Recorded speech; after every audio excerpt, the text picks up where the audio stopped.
Alors, je suis avec Madame Dorca Destinoble, directrice générale de Femmes en emploi. Bonjour. Bonjour. Est-ce que vous pouvez me parler de l'origine de votre organisme? Tout à fait. Femmes en emploi, c'est un organisme, on va dire, qui a pris naissance dans un sous-sol entre femmes. Donc, c'est un organisme fondé par des femmes et pour des femmes. Donc, c'est un groupe d'amis, on va dire, qui était très habitué à une clientèle féminine. Puis, en réfléchissant, on s'est dit pourquoi on ne partirait pas quelque chose dans notre coin à Laval pour les femmes. Et toutes les filles ont dit oui, on était 4. Et à ce moment-là, on s'est lancé dans une grande aventure. Votre organisme s'adresse à quelle clientèle cible? Comme j'ai dit au début, c'est un organisme qui a été fondé par des femmes et pour des femmes, mais c'est des femmes principalement établies à Laval et on va dire aussi issues de l'immigration. Quels services vous offrez? On a 3 grands volets en termes de services. On a des services pour les femmes, donc tout ce qui concerne conditions féminines. Évidemment, s'il y a des cas un peu difficiles, on va les référer à d'autres organismes qui sont mieux équipés, mieux outillés.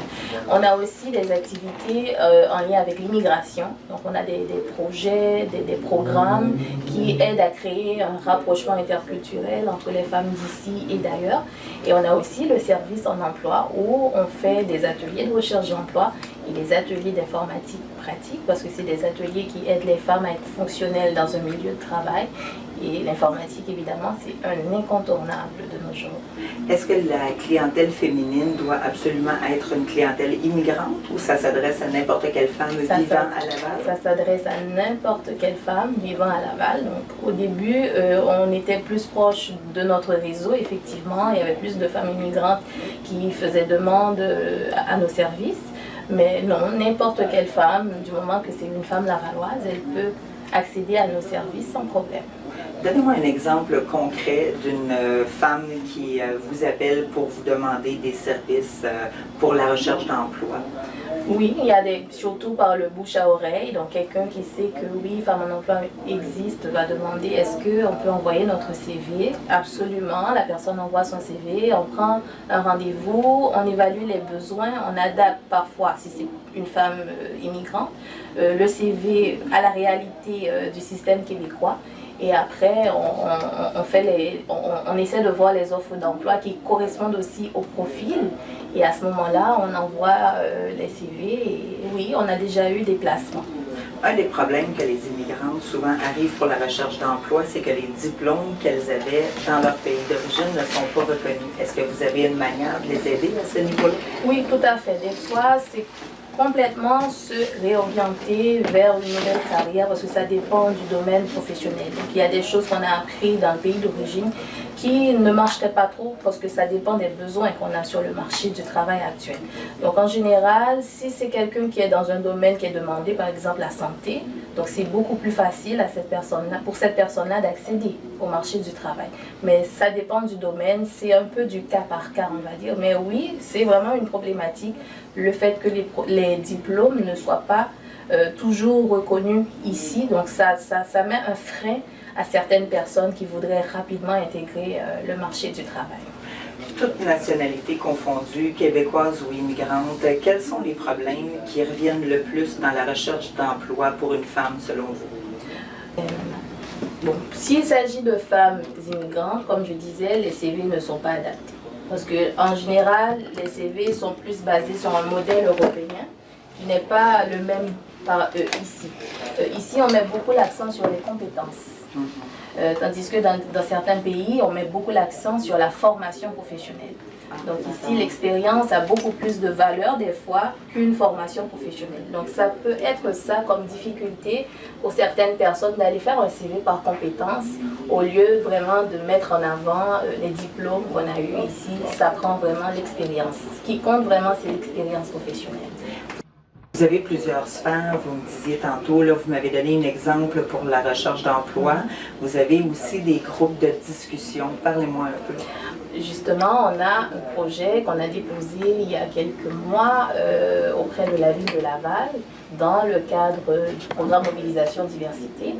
Notre projet a été accepté et le projet, en fait, c'est un groupe de partage interculturel entre femmes. Donc, c'est quoi l'objectif? Comme son nom l'indique, c'est un endroit ou bien un cadre d'échange où les femmes peuvent parler de sujets des fois tabous.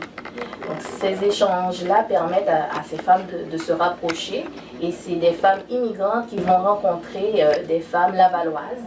Et à travers les discussions, elles arrivent à briser certaines barrières, et on peut dire que en termes de présence, les atteintes, les objectifs sont largement atteints, et on a de plus en plus de femmes qui sont intéressées à participer à notre groupe de partage interculturel entre femmes.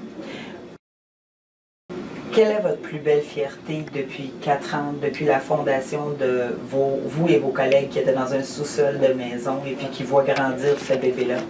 Je ne suis pas encore rendue là où je voudrais me rendre. Il reste beaucoup de choses à faire, mais oui, je pense qu'on peut célébrer des victoires. Notre plus grande fierté, c'est de voir qu'on est pratiquement reconnu par la municipalité qui a accepté de financer un de nos projets.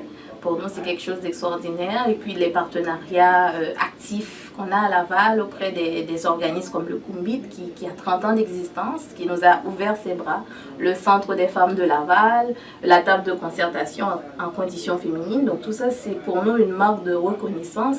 On reconnaît vraiment notre rapport à la communauté lavalloise. Pour moi, c'est notre fierté, et mon équipe aussi. C'est une équipe formidable, des femmes qui sont vraiment engagées et qui ne lâchent pas. Et ça fait 5 ans qu'on est là. Bientôt, on va fêter notre 5e anniversaire, le 16 juin.